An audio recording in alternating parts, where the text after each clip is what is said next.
Thank you very much, Yasmin. It's a great pleasure to be back here at the podium here in Jerusalem. Good afternoon, ladies and gentlemen.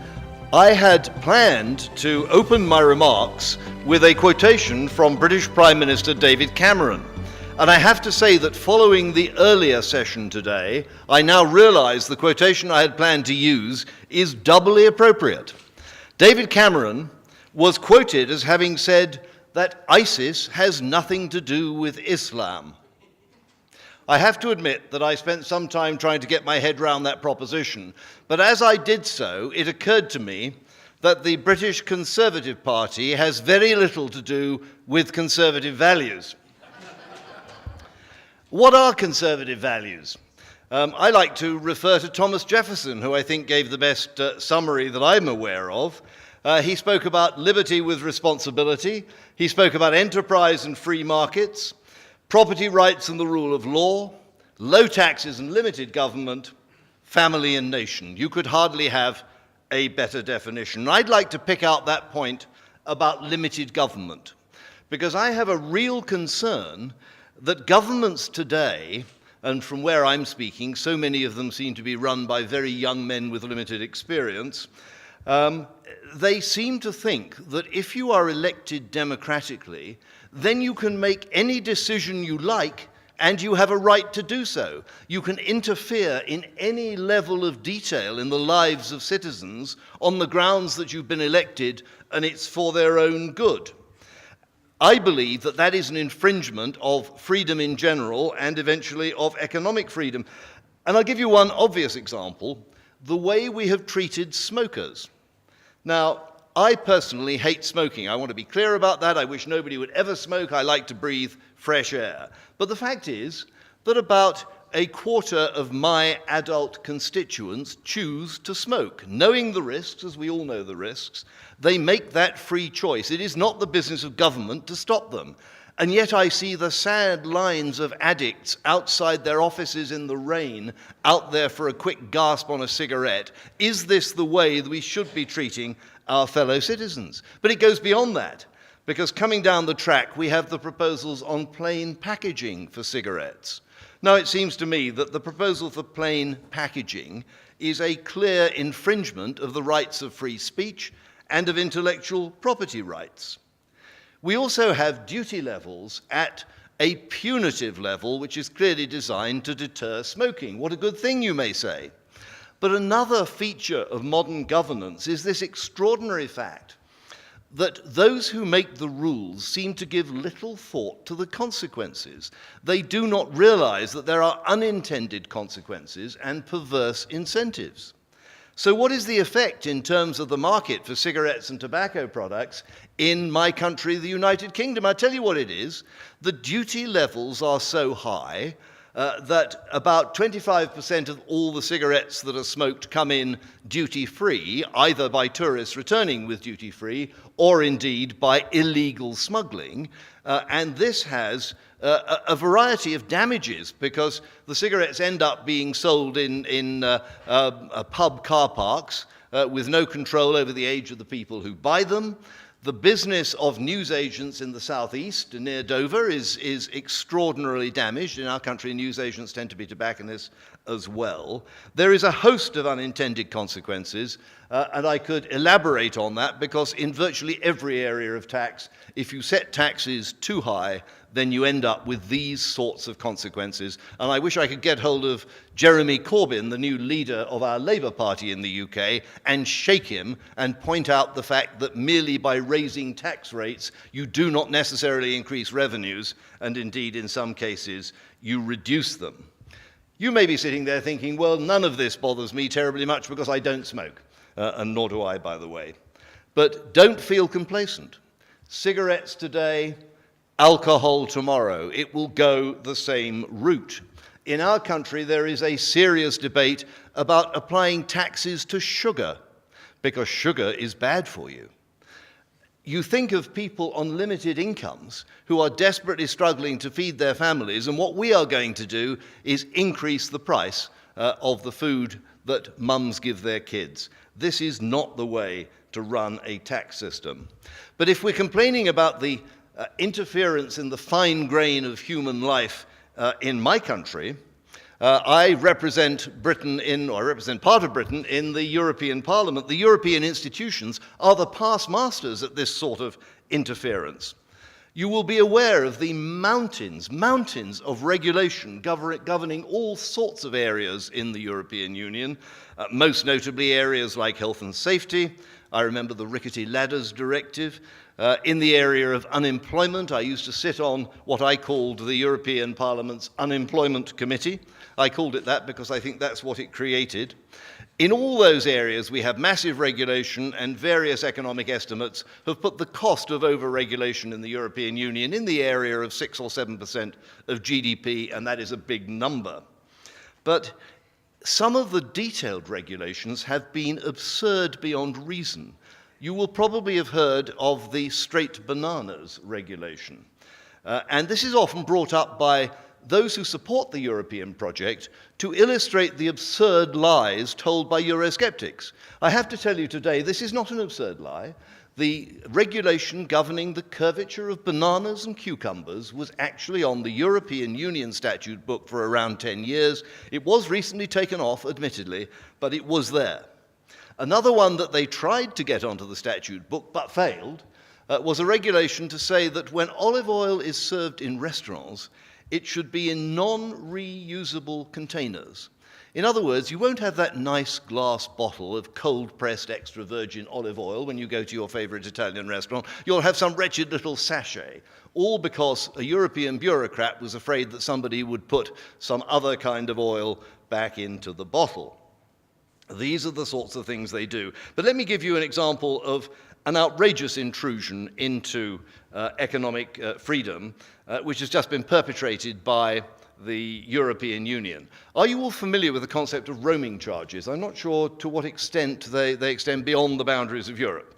But we've recently had the European Union galloping towards the headlines, trying to get a bit of good publicity by outlawing roaming charges. What a good idea. But again, we come to the unintended consequences, because, of course, if you go to the telecom operators and you say, on your mobile phones, we are going to remove a major income stream, what do? Do they say, oh, that's all right, we don't mind losing the money? Of course they don't.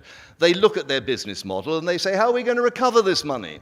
Well, if we can't do it on overseas roaming charges, we'll do it on domestic charges. And I'll tell you the result. Well-heeled jet-setting international travelers, like businessmen and members of the European Parliament, will do rather well on reduced roaming charges. Thank you very much. Mrs. Lumsden in Coronation Street, who maybe doesn't go on foreign holidays or only goes for a week in Spain now and again, she is the one who is going to suffer when her domestic rates go up. Now, my colleague in the European Parliament, Mrs. Vicky Ford, who was the shadow rapporteur on this project, she was assuring anybody who would listen that this was not going to happen. Definitely domestic prices would not go up. Why would they not go up? Well, she said, we've included a provision. We're going to have a cap on wholesale domestic phone charges. A cap on charges. Does anybody remember the gum department store in Moscow and the empty shelves? You start out setting prices for consumer commodities, and pretty soon there aren't any consumer commodities available for consumers. The idea that a conservative member of the European Parliament, remember that word, conservative, would say we're going to solve a problem by putting price caps on wholesale prices, I find, frankly, quite preposterous. But if we're looking at interference in economic activity, we come to my favorite subject, which is climate policy. Climate policy is an area in which the European Union leads. The only problem is, of course, that nobody else follows because they've got too much damn common sense. But we have regulations in Europe, both on the level of emissions with targets for emissions, but also on the percentage of renewables that should be used in electricity generation. The moment you think of those two propositions side by side, you realize you've created massive market distortions.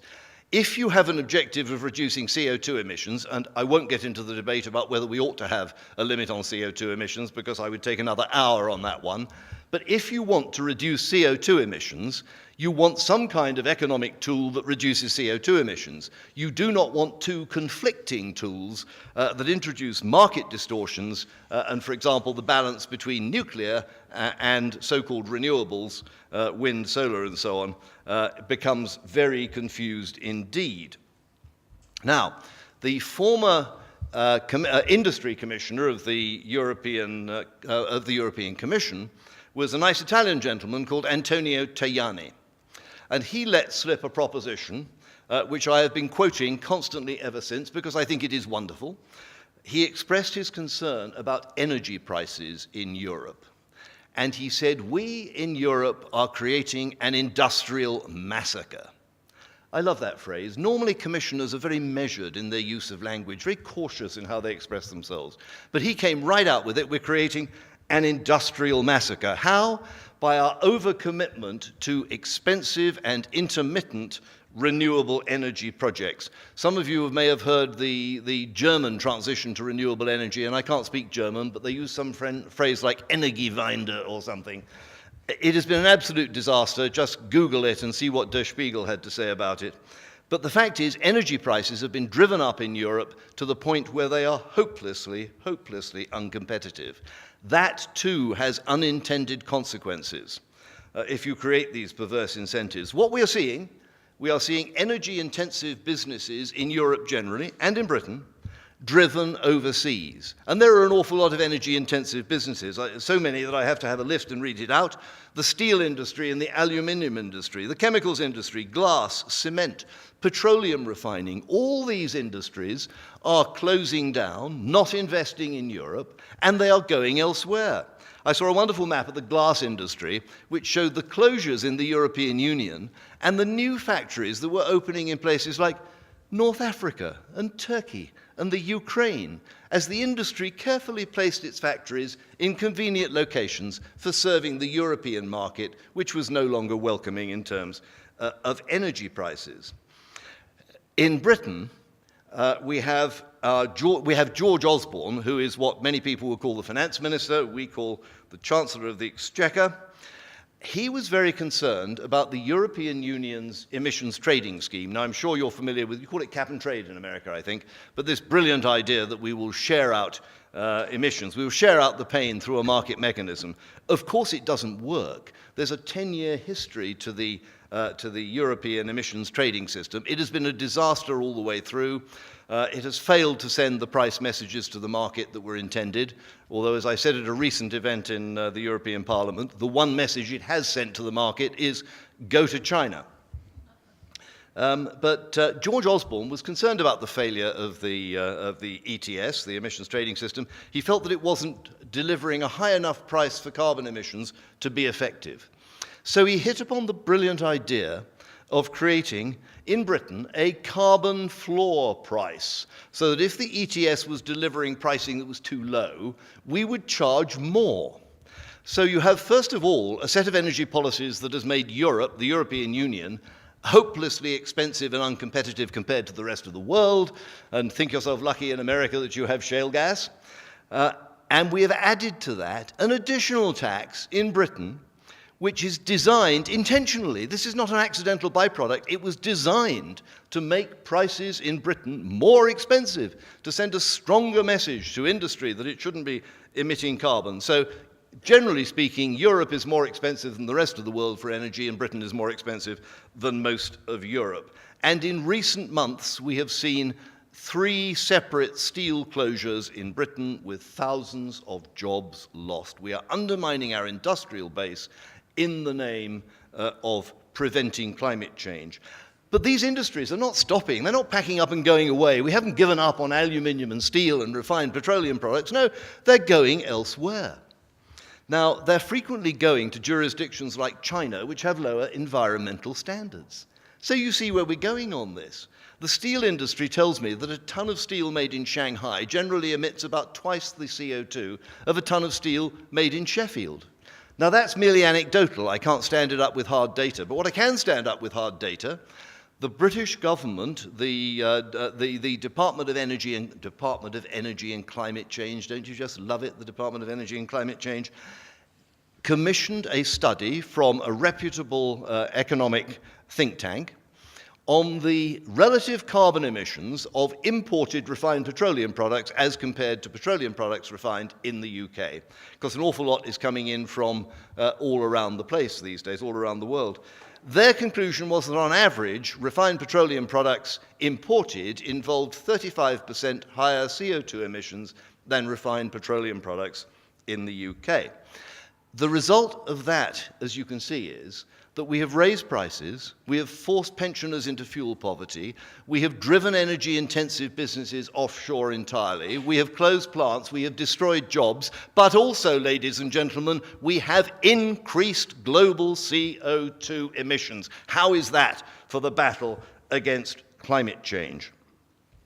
But what I would like to do in conclusion, and can I reassure our Madam Chairman that I am close to concluding, but I am concerned about one challenge to economic freedom that is becoming, in my view, increasingly serious, and that is the challenge of regulatory uncertainty. And let me describe something that happened. About 10 years ago, we in the European Parliament decided that biofuels were the silver bullet that was going to solve the CO2 problem. We were going to recycle CO2 by growing plants which absorb CO2, burning the plants which emitted CO2, and the whole thing would be CO2 neutral. We would have solved the problem of climate change. Accordingly, we mandated that by now 10% of all the petroleum, the gas, as you say in America, and the diesel used in road vehicles, 10% would be biofuels. The industry went out. I know one particular refiner of biofuels in Finland and invested €500 million. That's billion with a B, not million with an M. €500 million in a massive refining plant to make palm oil diesel. After a few years, we suddenly realized that there were energy inputs in raising biofuels. You need tractors, you need fertilizer, you need pesticides, you need all those things. So actually, all these CO2 savings we thought we were making were actually not quite so good as we thought, and we started getting cold feet about biofuels. Then a year or two later, we discovered something called land use change. Indirect land use change. The acronym is ILUC. So if you hear people in the European Parliament talking about ILUC, it's indirect land use change. We realized that if you take 1,000 acres out of food production and decide you're going to grow palm oil for biofuels on it and burn the palm oil, the people who ate the food that was grown on the 1,000 acres will go somewhere else. They will clear some rainforest. They will drain a swamp. They will find new land to grow food on. And the result, apparently, I'm no expert in these things, but I'm told by the experts that the CO2 emissions involved in cutting down primeval forest or draining swamp or whatever they have to do are out of all proportion to the minuscule savings that you might make by switching to biofuels. When you factor in not only the CO2 inputs to raising the biofuel product, but also the indirect land use change, what you find is that the savings on most crops are trivial, and indeed the savings on some crops are actually negative, and you would do better to burn fossil fuels in the first place. As a result, we're in the process of moving that 10% target down to 5%, or maybe 6%, it's not finalized yet. And here we have a company in Finland that invested $500 million in a refinery. And what have we done? We have cut them off at the knees. That's what we've done. And I think that is disgraceful, and I think that the European institutions have a responsibility to that company and other companies that have invested at the behest of European institutions only to be cut off like that. And the particular worry that I have is large-scale infrastructure, energy infrastructure investment projects, and I think particularly of new nuclear power stations. A nuclear power station built today should be in production for 60 years. The time horizons are very long indeed. It may cost you $20 billion to build that nuclear power station. The sums of money involved are very large. When you add to the time horizons and the very large investments, you also add the massive regulatory uncertainty. When Angela Merkel can come along and close down the whole of that fleet, when some new Jeremy Corbyn in 20 years' time can come along and impose new restrictions on nuclear power stations that add massively to the costs, I have to ask myself, is it possible in the capital markets that we have operating today to raise those sorts of money on those sorts of timescales in the face of that level of uncertainty? And in conclusion, can I leave a question for the next speaker? Because I believe that my good friend Maurice McTeague is going to be speaking next. I have spent my whole life supporting free markets and capitalism, if I dare say the word. I have hated nationalization like a plague. But I'm starting to wonder whether on projects of this scale, facing headwinds of the kinds I have described, whether in fact we are going to come to a point where really the only player who is able to invest in a nuclear power station might be the government. I hate the idea, but it may be the only way forward. And I think for me, at the end of the day, if it's a nuclear power station that's built by the government or no nuclear power station at all, I would rather have one that was built by the government. The bitter irony, ladies and gentlemen, is that we do have a new nuclear power station which is being undertaken in the UK. It rejoices in the name of Hinkley C. It hasn't been nationalised by the British government. It's damn nearly been nationalised by the Chinese government.